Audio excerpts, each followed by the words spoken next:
પોલીસની ઢીલી કામગીરીને કુંવરજી બાવળિયાએ કર્યો સ્વીકાર. બગદાણા મારામારી મામલે રાજકારણ ગરમાયું.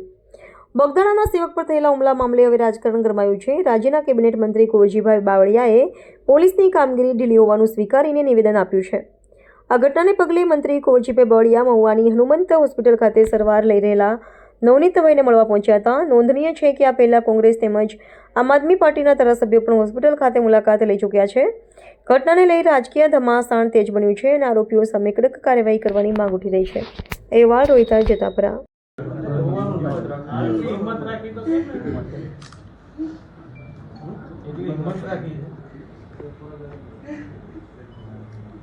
તમારે છે ને કઈ ઓછું નથી લાવવાનું, શાંતિથી હાજર થઈ જાઓ. હવે સમાજ આખો હારે છે, એમાં આખા ગુજરાતના કરોડો કોળીઓ તમારી હારે છે, શાંતિ રાખો. એ ભાઈ મોબાઈલ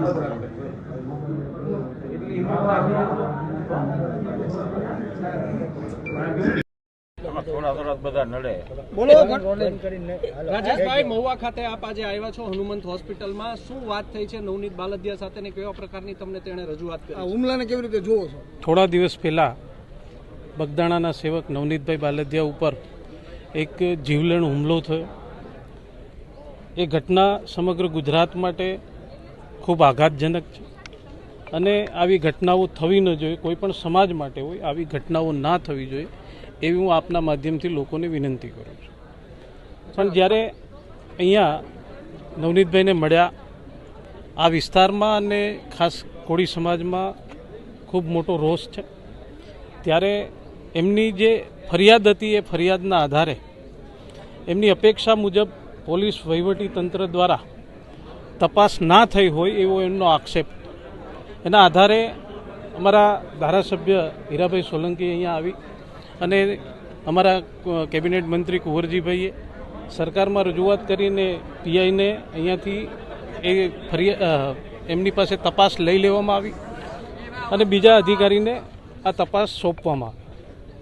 સોમવારે અમે તમામ ધારાસભ્યો, સંસદ સભ્યો, અમારા સમાજના સૌ આગેવાનો સાથે મળી અને મુખ્યમંત્રીશ્રી અને ગૃહમંત્રીશ્રીને મળવાના અને આ તપાસમાં જે કોઈ પણ દોષિત હોય એ લોકોને કડક સજા થાય એવી અમે રજૂઆત કરવાના છે.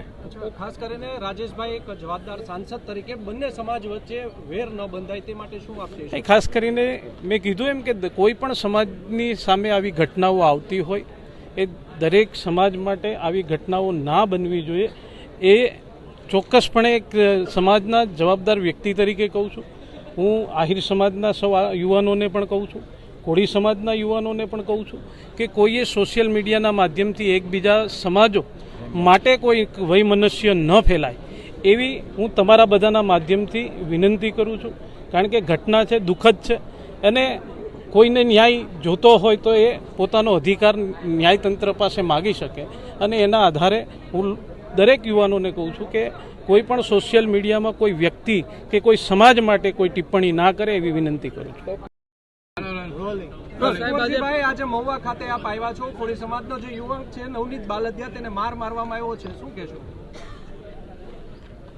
જે બગદાણા ખાતે જે નવનીતભાઈ બાલદિયા વર્ષોથી સમાજ સેવક તરીકે, મંદિરની સેવા તરીકે, જાહેર જીવનમાં અને એક સેવક તરીકે વર્ષોથી કામ કરી રહ્યા છે એવા ભાઈ શ્રી નવનીતભાઈ બાલદિયા ઉપર જે અમાનવી રીતે માર મારીને જે ઘટના ઘટી છે એ ખૂબ દુઃખદ બાબત છે.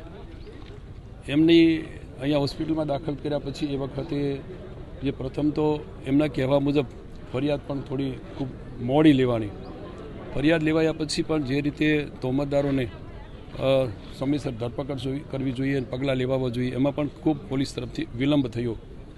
એની સાથે દાખલ થયા પછી જે નામ અપાણા એ પૈકીના તોહમતદારોને ધરપકડ પણ કરવામાં આવી છે, એને રિમાન્ડ પણ માગવામાં આવ્યા છે, પગલાં લેવાના છે અને ફરી વખત નિવેદન પણ ફરિયાદીનું નવનીતભાઈનું લેવાનું છે. પણ જે રીતે એમની તપાસ થવી જોઈએ એની કોલ ડિટેલ તપાસવામાં આવે, મોબાઈલના સીસીટીવી કેમેરા તપાસ કરીને એમાં ખરેખર જે તોહમતદારોમાં સંડોવાયેલા છે, સંકળાયેલા છે એના ઉપર સખત કાર્યવાહી થવી જોઈએ એવી એમની પણ લાગણી છે. હજુ પણ જે દિશામાં જે રીતે તપાસ સંતોષકારક થઈ અને પગલાં લેવાવા જોઈએ એમાં એમની અત્યારે મેં બધા મળ્યા એમની જે વાત છે એ પ્રમાણે સંતોષકારક નથી. હજી તોહમતદારના જે રીતે મોબાઈલ કોલ ડિટેલ આ બધું તપાસ્યા પછી જે કાર્યવાહી થવી જોઈએ એ સંતોષકારક પોલીસ તરફથી કોઈ કાર્યવાહી હજુ પણ થતી નથી. અમે સોમવારે અમારા સમાજના સૌ સન્માનનીય સાંસદ અને ધારાસભ્યો અને સમાજના વરિષ્ઠ આગેવાનો બધા સાથે સોમવારે માનનીય મુખ્યમંત્રી સાહેબને પણ આ બાબતે આ જે બનાવ છે એના અનુસંધાને રૂબરૂ મળીને વાત કરવાના છીએ અને જે તહોમતદારોમાં સંડોવાયેલા હોય એના ઉપર કાયદાની મર્યાદાઓ સાથે સખત કાર્યવાહી થવા માટેની અમે માંગણી પણ અમારા સમાજના અમે સૌ આગેવાનો કરી રહ્યા છીએ. સામાજિક વેચવાણું તો ઊભું થઈ રહ્યું છે તેવી પણ વાત છે. સમાજને શું અપીલ? એ કોઈ જગ્યાએ કોઈ પણ સમાજની અંદર તમામ લોકો એ સમાજના કોઈ ખરાબ નથી હોતા. એમાંથી કોઈ અસામાજિક જે તત્વો હોય એની કોઈ નાત જાત હોતી નથી.